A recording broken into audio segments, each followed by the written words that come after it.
I while I was growing up, I did not want to be a singer. I did not want to be a star. I did not want to be in the public life at all.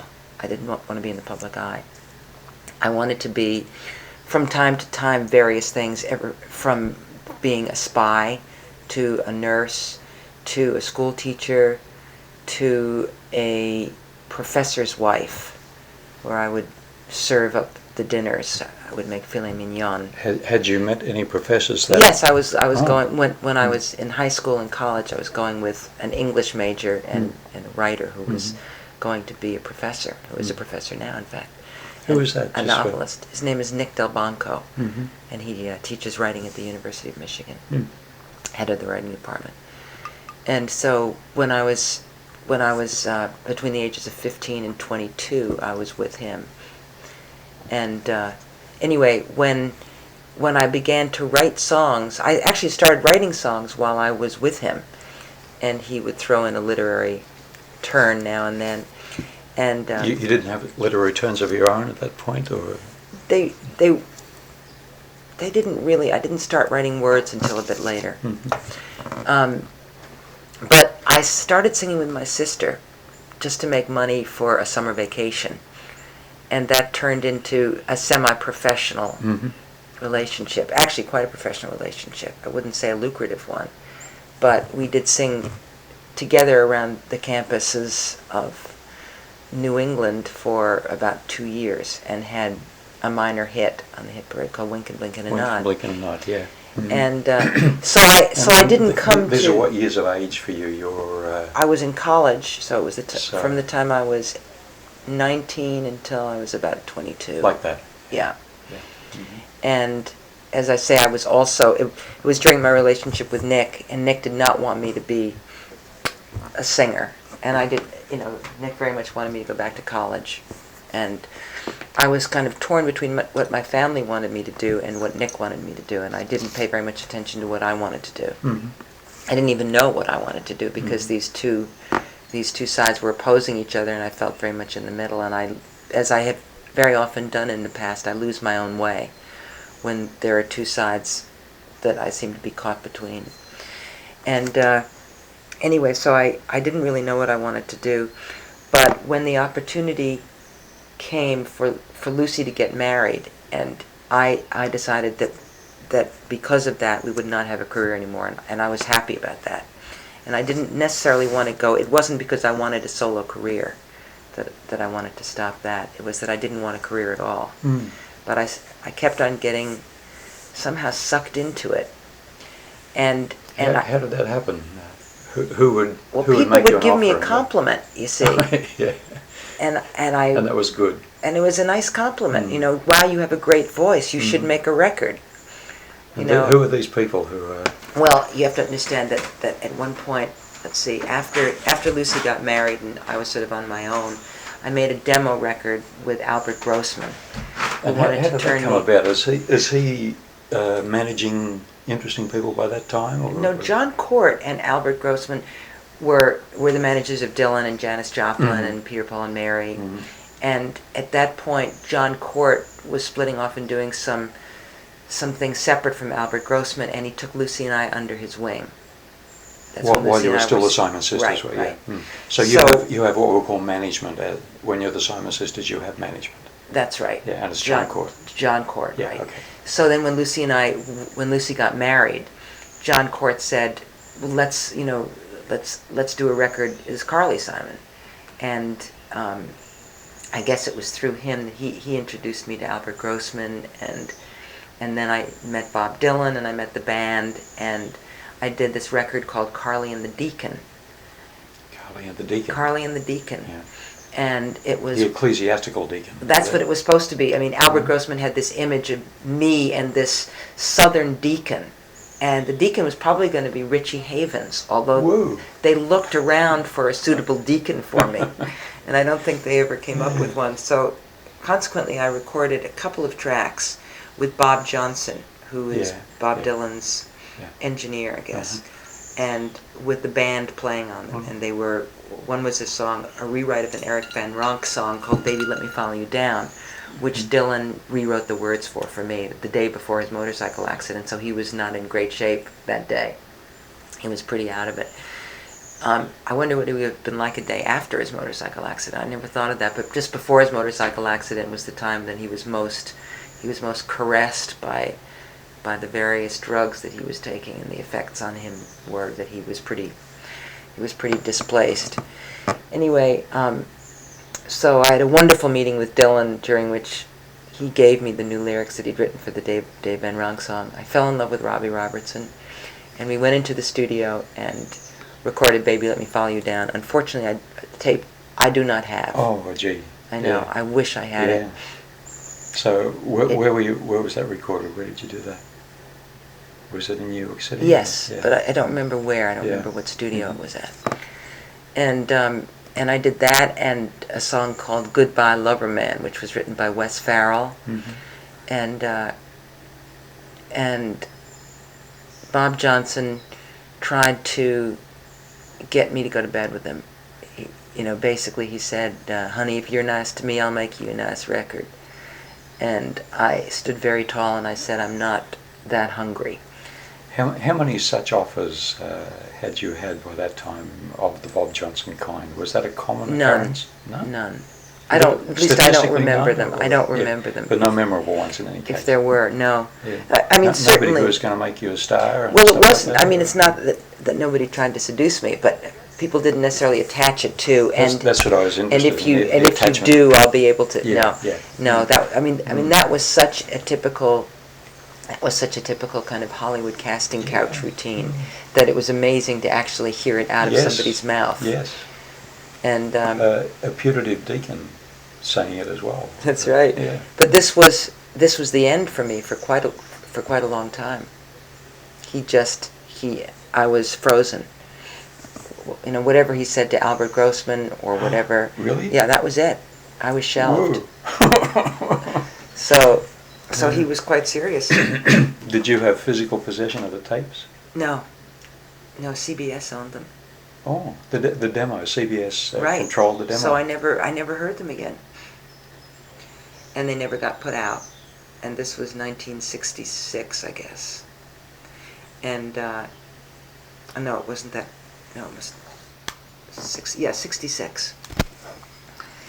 And so, then I went to work as a secretary and could not type very well or take shorthand and was pretty much a bomb at that. But it was the office that I was working for was a production company that produced a show called From the Bitter End, which had a lot of top acts on it. I think they were lip syncing mostly. And so I was the talent coordinator. So I got to meet a lot of people and had a lot of wonderful. There's a lot of anecdotal material there, but it has nothing to do with Jac Holzman or Elektra, so I'll leave it behind. Just some of the talent, just for interest. Who were Marvin you? Gaye. Okay. Red Fox. Love and Spoonful. Joe Williams. Petula Clark. Just trying to remember some of them. At any rate, and I was the one to bring them tea and make them comfortable in their dressing room, and it was quite fun for me, actually. I mean that part of it. And then I got an offer, and I don't remember who it was through, to sing with this group called the Elephant's Memory, and so I met with them and kind of liked the idea of getting out of the office, and so I guess quit my work at Kanan Productions and started to sing with the Elephant's Memory. And they were a bunch of very kind of New York street smart jazz hip people who actually backed John Lennon for a while. I think that was after I played with them. And so I played with them, and who all were some of the Elephant's Memory people? I can't remember you don't their have the names. Elephant's Memory of them? I remember Richie Sussman is the name of the keyboard player, and Rick Frank was the name of the drummer, and God, I should remember their names, but I just don't. And I had a very bad experience with them. Very bad. I mean, they said a lot of, they didn't like, Myron Weitzman is the trombone player.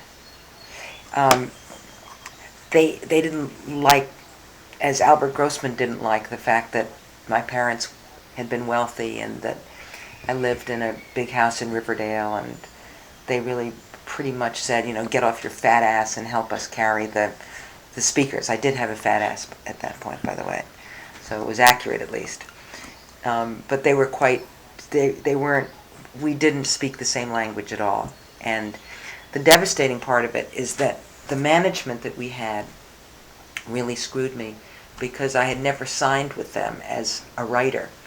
But the management, this guy named Eli Ask and Andy Blue, were their managers, and I had signed something about performing with them, and they attached it to a writer's rider, and so after I had my first and second and third hit, they sued me. Oh, good stuff. I know. So Yeah. I'm sure that happens to a lot of people. It's too. amazing how sort of archetypal things can be, isn't it? Bob Johnson. That's right, and this was and then- archetypal too. yeah, just and then- just yeah, signing my just- signature to Yeah. something which Coming around again has many meanings, doesn't it? Yes. Yeah. It does. Anyway, so that was my experience with the Elephant's Memory. Nothing good came out of it. Only that You lawsuit. performed Yes, I performed upon a few occasions. in places like. Oh, I don't even remember. There was a place in New York that has changed its name now. It was in the 40s, and there were clubs on Long Island. But it wasn't a lot. I didn't do more than 5 or 6 gigs with them. And I was not happy with them. And I left them, and I went to work as a counselor at a summer camp called Indian Hill. This was in the summer of '67, I believe. And there I met Jacob Bracklin. Yeah, whose name is on. Yes. Yeah. And yeah. Jake and He I used to write became for very Esquire, good friends. remember his Yes. name? Yeah. In fact, he just left here last night. He was here Oh, for the week. uh-huh. And we formed a very important friendship, which was to guide a lot of the things I did over the period of the next 10 years, especially. And so that winter, I went back to Manhattan and wrote. I was asked to write the music. I don't know how I got this job, but I was asked to write the music for a television show called Who Killed Lake Erie. It was a documentary on the waste and the. So that's a very early environmental one, isn't it? Very It's before First Earth Day. Yeah. And so I wrote the music for that, and the music to that became the melody for That's the Way I've Always Heard It Should Be. So anyway, I wrote that music, and then somebody, I guess I sang. I was still playing the guitar and singing for friends, and I sang at Jake's house for a bunch of people. There were always these Hollywood types. He was good friends with Jack Nicholson, Bob Rafelson, and all these people. And Jerry Brandt was over there one night at a party, and I sang a couple of my songs for Jerry. And Jerry said, "I'd love to manage you, and I'd love to put up money for you to do a demo." And that's really how I made my first demo, which got to Jac Holzman. Yeah.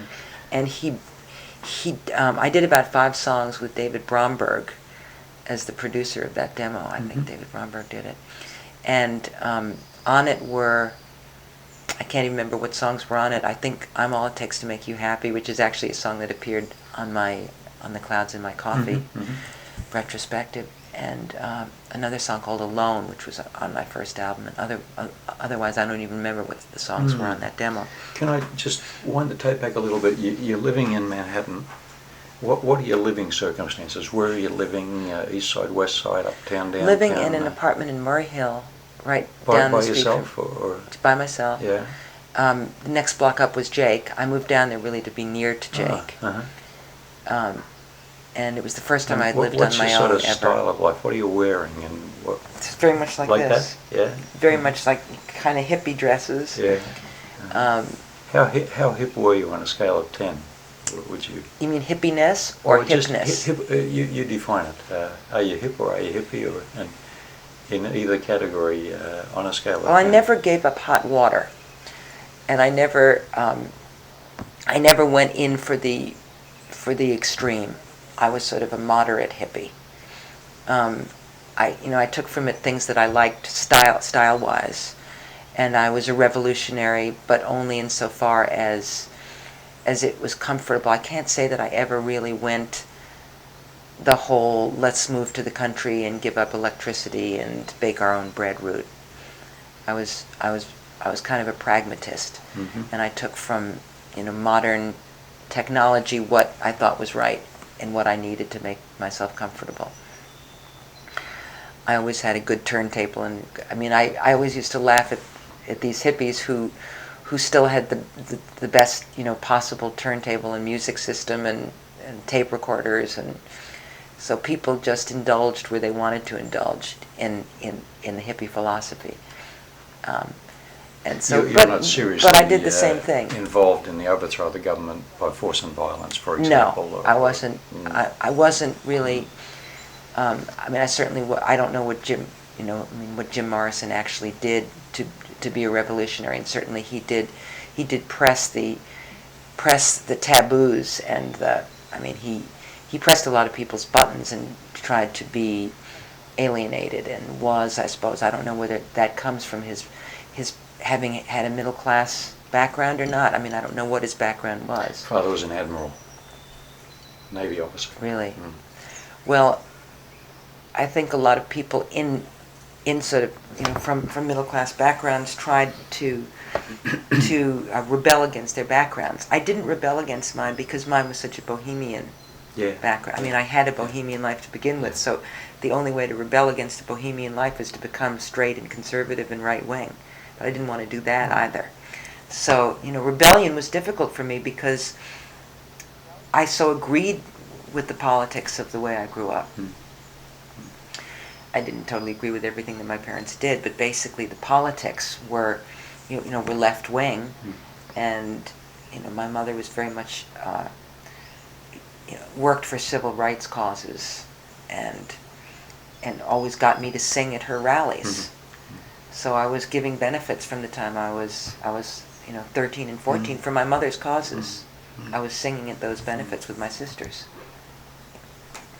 So I felt as if it was a mild continuation of the rebellious spirit that my family had inculcated in me, and that I didn't break away from my family. I never ran away from them.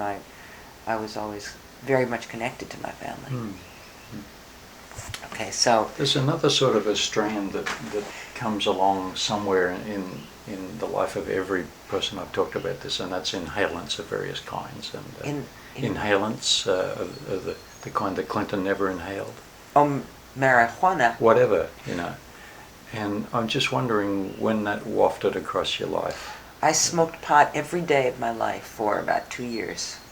And those 2 years were? I guess 19, because it was when I was living with a certain man who made it very easy for me to do that. And I would say they were from 1968 to 70. And then I continued to smoke a little bit, and I stopped altogether when I got pregnant with my first child. Good career choice. Yeah, right. Yeah. So I got good at rolling my own joints, and I smoked when I was by myself. So, for songwriting, I've got forensic evidence that suggests that the person who turned Dylan onto acid was Paul Rothchild, an Elektra producer. And that's a very interesting piece. If that Rothchild is no longer with us, and Dylan, I know, I'm sad to hear that. And too late for me to talk to him, unfortunately. But the forensic evidence is good, that transaction took place. And what a piece of 20th century cultural history that is, when you think about that. And I'm just wondering, at your pharmacological level, whether those couple of years, in retrospect, did things for your writing or about your writing, or as a lot of people say they did or didn't. Do you have a sense that? Good question, and I've never been asked that question before. And I think that. I was trying to think of what I was writing during that period. I certainly wasn't stoned all the time. I wasn't ever the type of person who you would, say, God, she was in a stupor or something. And the one time I smoked on stage, I regretted it deeply. I was not good on stage. You physically? Oh no! But then I was high when I was high when I went on stage, and I had no sense of what word I had just sung. I'm not a good stone person. I can't operate and be stoned at the same time. So I can't quite remember all the times that I did and didn't get stoned, but I do remember sometimes smoking by myself, as I said, and I remember smoking at parties or whenever I was with my friend Jac. Or was he a sort of a stoner? Or? Yes, Oh. Jac was definitely a pothead. Yeah. And it's all cultural history. I mean, the statute of limitations has run so long ago. I know, of course. It's almost archaeological to investigate these things. But it just well, is I didn't know interesting. anybody that didn't smoke except for my family, except for my sisters, because my brother was definitely a pothead, huge Peter. pothead. Yeah. I met him in the early '70s in Honolulu. Uh-huh. He was. Would he have been photographing you and James at that point? Or would Well, that be a, he was there at one point. Yeah. He did photograph us for the Yeah. cover of Rolling Stone. might have been that trip. Yeah. But in a funky little suburban local little restaurant, him and some guy early in the '70s. Anyway, that's peripheral, but he was a stoner, was he? Yeah. Yeah. And so I can't remember. I certainly might have written songs under the influence. Yeah. I mean, I don't notice that there is that message or that there that what I would have written the about lyrical line seems different. had anything to or do. No, whatever. I didn't never get into a psychedelic period, and I never did any drugs except pot. So I never. Another good career choice. I never did acid. I was always, everybody that ever knew me said, "Don't you ever do acid? You'll freak out," which I probably would have. And so I never tried. I think I did mushrooms once. Didn't particularly like it. I did cocaine once. Hated it. So pretty much pot was the only drug that I ever did. Drank a little bit, not much. And so I don't think it ever kind of got into, His Majesty's Request or Sgt. Pepper, the way those albums are so influenced by the use of acid or drugs or something.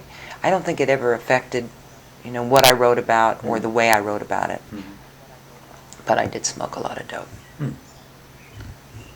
So then I was talking about Jerry Brandt. So Jerry Brandt, who was at that point married to Janet Margolin, heard me, took my demo tape to both CBS and then to Elektra. And Clive Davis heard it and threw it across the room and said, "What do I want with a Jewish New York girl?" Well, there are several answers to that question, but he threw it across the room. He really did. Yeah. That's what Jerry told. Oh, Jerry. Yeah. The forensic evidence is from Jerry that Clive threw it across the room. That's right. Okay. And then he brought it to Jac, and Now, Jac was. Why would Jac have been second in line? For CBS would have. I don't been think it was necessarily second in line. I think they might have been simultaneous. No, I think maybe you have to take it to one person first, and then if they pass on it, you take it to somebody That's the else. ethical. I guess so. But to answer you, I don't know why he took it to CBS first. And had he told you that he was going to take it to CBS and Elektra? We had discussed where I wanted to be, and I wanted to be at a New York-based company, and those seemed to be the two best places for me, based on what other artists were doing what at the time. Yeah, I was going to ask, a lot of people I've talked to have a pre-signing or pre-employment impression of Elektra. If I said the word Elektra to you in those years, would you have known what that meant? Or? Oh, definitely. Really? Tell me about that then. Well, Elektra meant to me the same thing that, for instance, if I get a book now and it's published by Knopf, it means that somebody there is checking their list, they're checking it twice, going to find out in other words, they're the third little pig. They're very careful about what they do and what they don't do. They have good taste. They seem to have values. Elektra meant to me, they also had none such at that point. And there was Vanguard. Now, Vanguard was not Elektra. No, it was Solomon Brothers. I liked Vanguard, too. Well, they had Joan Baez, didn't they? Yes. Yeah, but I seem to like the companies that had artists that I liked because it meant that we had a similar concept of what we thought of as being music. And so Elektra was I remember Theo Bickel was on Elektra, Judy Collins was on Elektra. Who else was on Elektra? Help me. I mean, at that point, that I might have.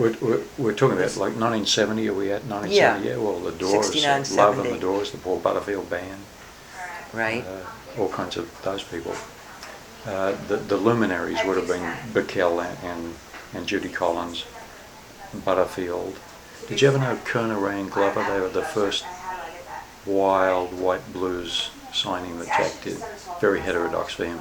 That Tony Glover told me that on the first album cover there's a bulge in his pocket, and it's not what you might think. It's a little stash of dope, and that seemed to him significant because a policeman came along during the signing, during the shoot, and they were afraid that they'd be rousted and searched, and this would come to light, and that'd be the end. But they survived that. But the Doors were the biggies before your time. That's when Jack won the lottery, was with the Doors. So, I see. Yeah. I mean, the Doors was really his big act. Yeah, or in dollar terms, yeah. Right. Yeah. So, yeah, I mean, I suppose because, and I admired Judy Collins so much too. I mean, she was one of the females that I emulated, and I copied her songs, and Who's that? My daughter? It's me. Hi, sweetie. How are you? Good. How are you? I'm great. I'm sorry you guys are... Well, you know what? We'll move into another room if you're going to be cooking. I was just gonna... You're going to cook in here? breakfast quickly. Okay, good. Go ahead. We Of can course migrate. not. Yep. Yeah, so we were just... Judy Collins. Judy Collins, yeah. How Whom I saw yesterday and had a Yes. long talk with yesterday. Yeah, you told me that. So I really, she was one of the girl singers that I tried to imitate, and whose songs I learned, and so the fact that she was on Elektra meant a lot to me too.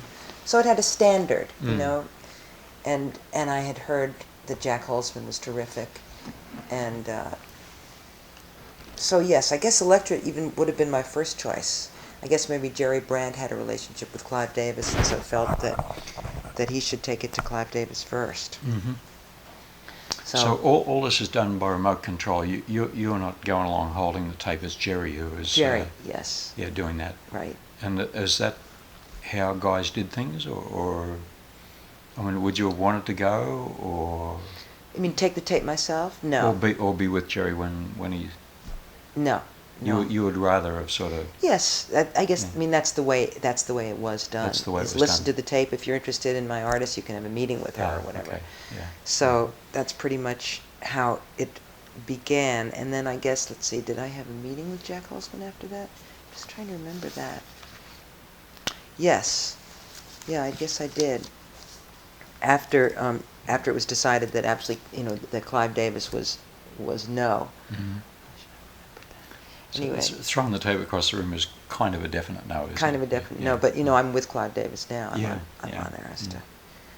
And so I went up to the Gulf and Western building, and That's where it was at that point. yes, Yeah. and had my first meeting with Jac Holzman. Had went you with been in Jerry the Brand. offices of a record company before Yes, that? because I had 2 Yeah. albums out with the Simon Sisters. With the Simon Sisters. On yeah. Cap. On Cap. Yeah. Yeah. And another children's album that we did for CBS. Oh. Yeah. So yeah, Yeah. I was no stranger to Yeah. record people. I remember Dave Cap. I mean, Yeah.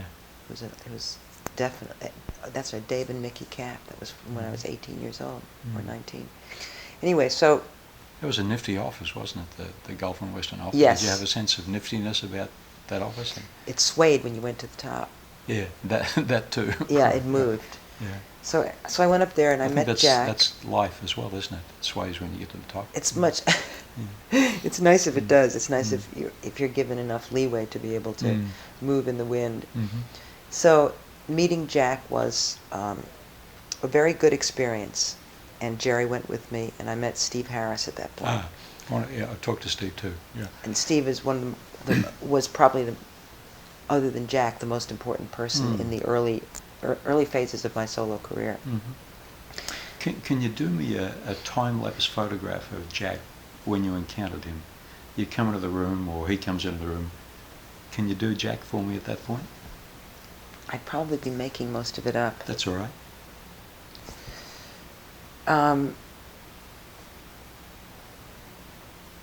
I have pictures of Jack from that period in my head, but not from that very first. Oh, not that from the first period's meeting. good. The early period. Just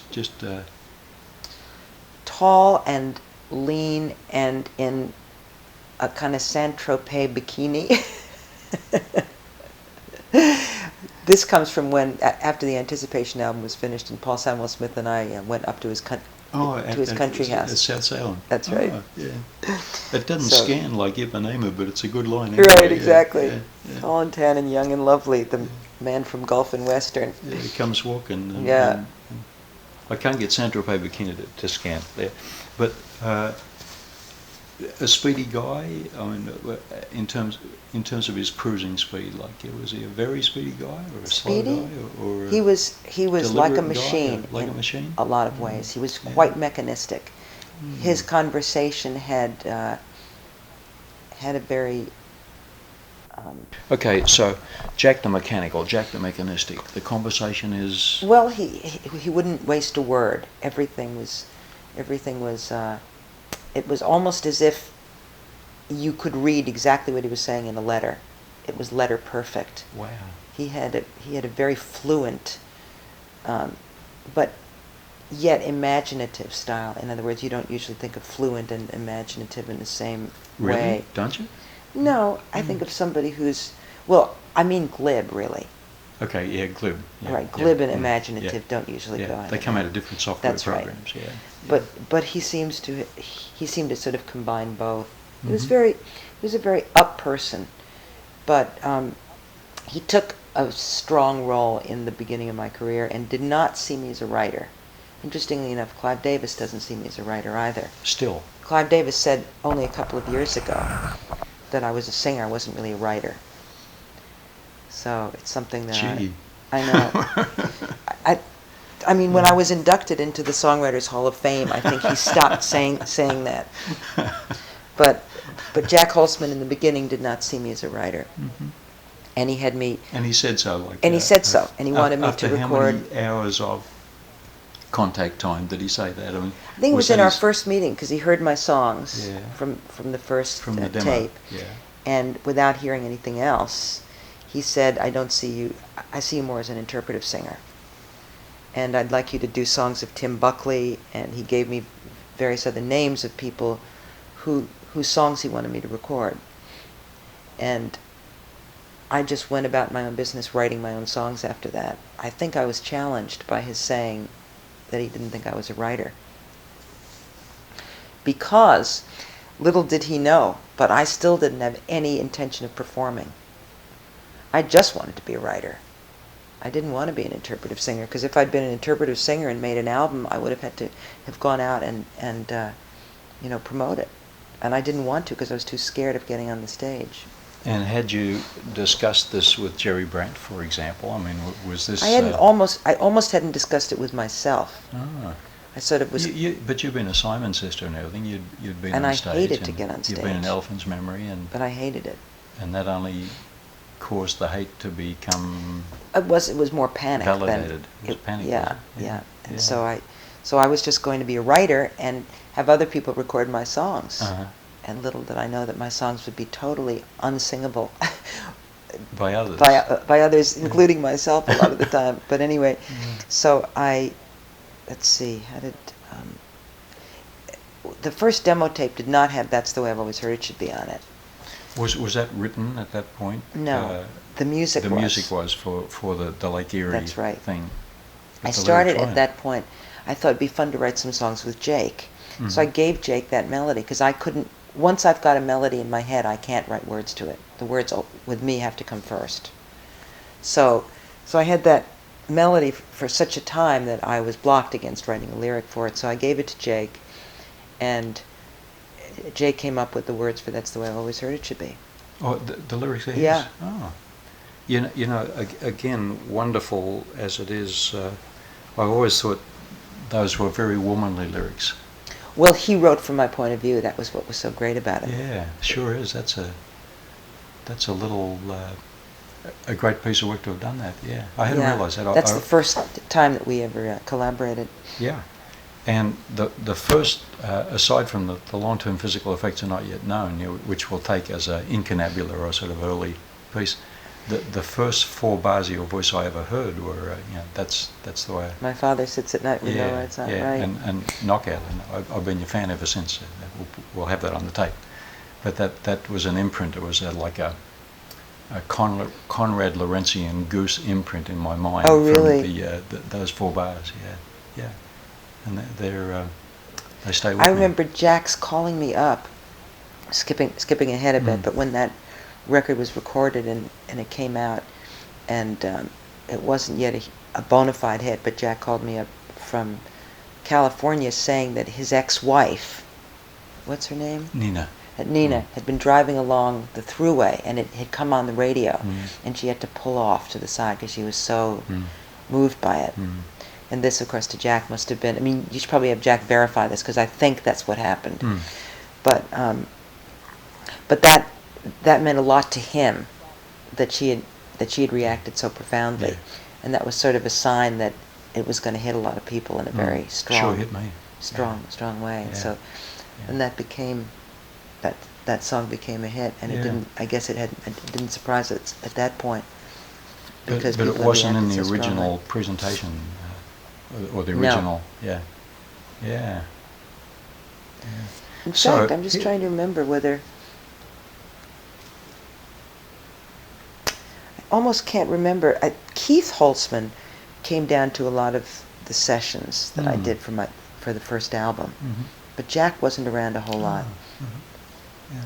So there's not an arm wrestling, but Jac, my sense of him and the forensic evidence from other people is that Jac makes pronouncements, and Old Testamental pronouncements in a sense that this and fluent and imaginative and well-rounded pronouncements.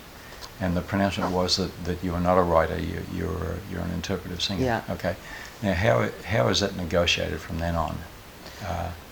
Well, how does the first album get to have those songs on it and not other songs on it?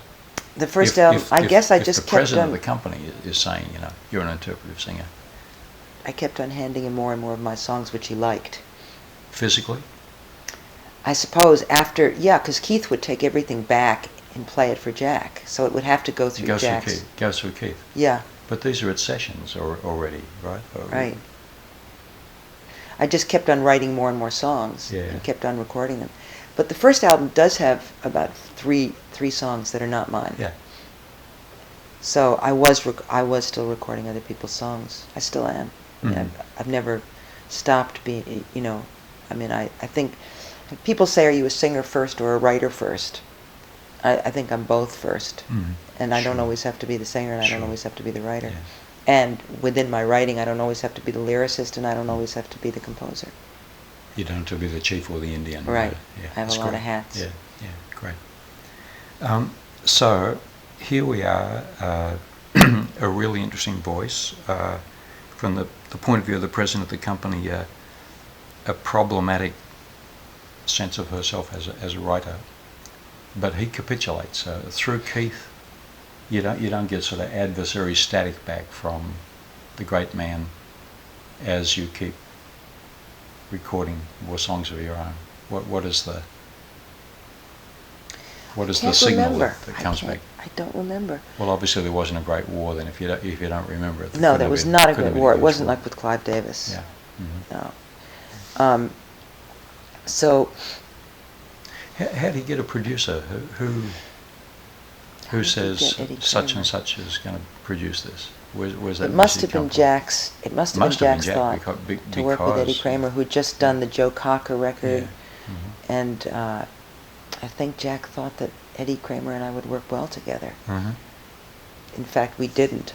He's the only producer I've ever worked with that I had a terrible relationship with, and he actually quit during the mixing, so I had to go on and mix by myself with an engineer. Yeah. Who was the engineer? Do you recall?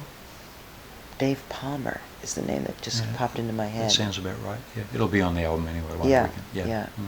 And what about arrangements and charts and orchestration and stuff like that? Worked with a guy. Who was the controlling intelligence there? Was it you, or did you? I guess Jac or Keith must have suggested him. Jim Freeman. Well, anyway, he's the person who did almost all the arrangements. And and I met with him because I guess Jac suggested I should meet with him, and I liked him very much, and I didn't know very much about string writing at that point, or not all the songs had arrangements, but that's the way I've always heard it should be did. When you say not all songs had arrangements, Not all of my songs on that record were arranged. I mean, a lot of them were just as they call head arrangements. You just get in the studio with a bunch of people. Well, that's interesting. And who assembled a bunch of people and to keep going down this track? I mean, who? For the most part, it must have been Eddie Kramer. But it wasn't you, is what I mean. You didn't specify. I want that. I would guitar say guy I want. Yeah, I would bring in other records, and I would say I want a drum sound like the sound on James Taylor's. I was very, very big on James Taylor at that point. And so I brought in his album Sweet Baby James, and I said I want the way Russ Kunkel sounds on this, on this track. And so we got Jimmy Johnson to play drums, and I made Jimmy try to imitate the sound of Russ Kunkel, the way it sounded on Country Road. And and I would say I wanted the piano player that sounded like the piano player on Judy Collins' record, or whatever it was. So I gave some input, but I didn't know too much about what I was doing. And I guess it was Eddie Kramer who knew most of the musicians, or Jerry Brandt, although Jerry Brandt was never around during my recording sessions, and I knew at that point that he was pulling away. And by the end of the making of that album, he had already decided to not manage me anymore. And did he articulate that? Did he say what it was? He said, well, he told me the reason was that his wife Janet Margolin was jealous of me. I don't know if that was the reason or not. Jealous as in object of passion, or jealous? Yes, as in that he was spending too much time with me, and she didn't believe that we weren't involved romantically, which we were not. But so I don't know if that was true or if that was just what he said to me because he wasn't interested in me as an artist. This was before. I mean, he had let go of me before the first album came out, so I always thought he just didn't like the way the record turned out and didn't want to manage me. So he let me go, and I was just as glad. Only because he hadn't been around at all during the making of the record, and I thought, well, if this is the way he's going to operate, I need somebody who's a bit more hands-on. So let's see what then happened. Okay, so I finished making the album, and I went off to Jamaica on a holiday, and I came back from Jamaica pregnant.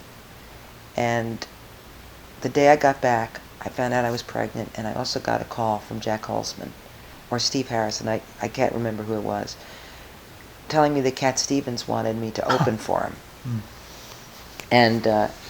And I was completely flustered, because it never occurred to me that this record was going to take off, but that's the way I've always heard it should be, climb the charts, nice and slowly, but steadily.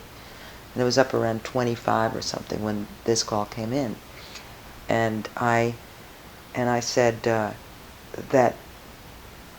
I really couldn't do it. That I didn't really want to be a performer, and this caused. So is this the first time that this amazing sentence has been heard at Elektra, or? Well, they just thought I was hemming, and I don't think they believed it. They just thought I was hemming and hawing. And but had you been hemming and hawing before that? Not really. It hadn't come up. Okay, so did you blurt that? What was it? A well-formed, articulate sentence, no, because or was it a blurt? Because I remember having to. I mean, I remember that the feedback was, "You can't not promote this record. You have to go." Well, of course. Right. Yeah. And so I remember resorting to I'll only do it if you can get Russ Kunkel to play drums, and because I knew perfectly well that Russ Kunkel was on the road at that point with James Taylor, having heard from somebody, I can't remember, but so I thought he was not going to be available to do that. And I got a call 20 minutes later saying, "Well, Russ Kunkel is ready. Or, when do you remember start who that rehearsal?" call came from? I think it was Steve Harris. Yeah, I know it's Steve Harris. Oh. So I'm not testing you, but Right, right. I happen to know it's Steve Harris who made the call. Yeah. And so I had I couldn't get out of it at that point. So I had been living with a guy named Danny Armstrong, who was a guitar maker and a collector and had a store. And I met a lot of different guitarists and people through him, and one of them was Jimmy Ryan, who I asked to be, in fact, Jimmy played a lot on that first album too, I think. And I asked him to be in the band, because I made that huge step and said yes, that I would open for, I mean, I couldn't get out of it. I had to open for Cat Stevens. And so that was really how it started. And so then we went to rehearsals. Andy Newmark was a friend of Jimmy's. He brought Andy aboard, and this guy named Paul Glantz, a piano player. So we started rehearsing in my apartment, and that was all we ever did. We never rehearsed anywhere else. Then we went out to the Troubadour, and we had one day of rehearsal with Russ, and opened for Cat Stevens on April 6, 1971. And I think, yeah, that's right. That's how it happened. And it was a very Never it was a having been in the dramatic Troop and before exciting that. night. I mean, is that your first time in the Troop? Or Yeah. Yeah. I'd never been Oh, that- west of New Jersey. Whoa. Yeah. So See, the Troop's holy ground, isn't it? I mean, apart from any other consideration of wanting or not wanting to be a performer, you know, the Troop, the molecules in the air in the Troop that you're breathing, you know, contain experiences beyond belief. yeah, it was very exciting, but I tried very hard not to think of it. Yeah. I tried just to let the minutes go by, and then soon it would be over, because it was very scary to me. But that really was the beginning. Yeah. And that was the beginning of the whole rise. Yeah. The whole. Of the Steve Harris excitement. has a wonderful rendition of Getting You to the Troop. I don't Oh, know. the plane trip and all that. Yeah. Because we were both so scared to fly too. Yeah. Well, tell me what he says. My talk with Steve, whom I'd never met prior to this, you know, this doing the book, is what's a good word for it? It's impossible, by my experience, to have a short conversation with Steve. I don't know whether Oh, that's, he's quite loquacious. well, Yeah. that's an adequate word, but there must be sort of more complete words to describe the experience of having of turning the tape on with Steve and then finding that it's 4 hours later and it's all wonderful.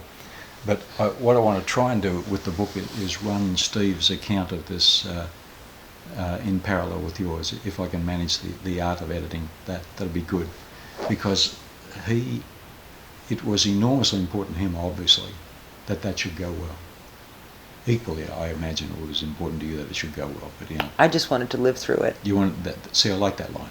Yeah, that's a good line. That line will certainly run. Yeah.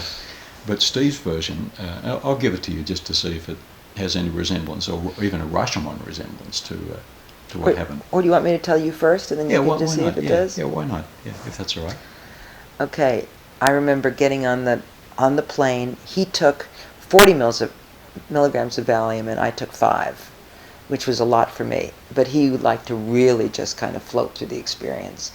Was it his Valium that you took? Or? I don't remember Yeah. whose it was, but I do remember that he took 4 of the blue ones. I just remember that. And then we got out there and we stayed at the Sunset. No, wait a minute. At the, what is it called? I'll say it's the Hyatt, the Continental Hyatt. Continental Yeah. Hyatt. Mm. That's right. And it was so exciting to me just driving in from the airport. I'd never seen palm trees before, if you can believe it. I was really a very East Coast person, never gone on a vacation with my family. So it was the first time I'd seen a palm tree, and I remember driving in from the airport just being so amazed at just the whole different color of it, the whole landscape. It was just thrilling. And I remember thinking, well, I can't be scared. This is a foreign land. These people won't even speak the same language. I don't have to be scared of them, because it was so un-East Coast and it seemed so dramatically far. And Steve was so giggly and giddy and fun, and I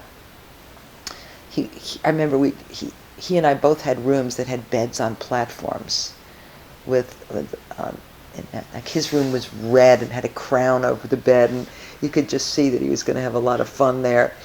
And I was just amazed. I'd hardly ever stayed in a hotel. I don't think I ever had. I mean, I was so provincial, but it's very hard to call somebody provincial when they come from as sophisticated an environment as I did. but I was so backward in terms of my expansion into the world. So this was like a whole new world for me, and I was already 25. So it was amazing to me. And yeah, how could I have lived that long and gone nowhere? I don't know. But Steve was really my chaperone, and we went up on the roof to the pool on the roof, and we ordered drinks, and it seemed like the absolute most decadent thing that had ever happened to me. Drinks on the roof.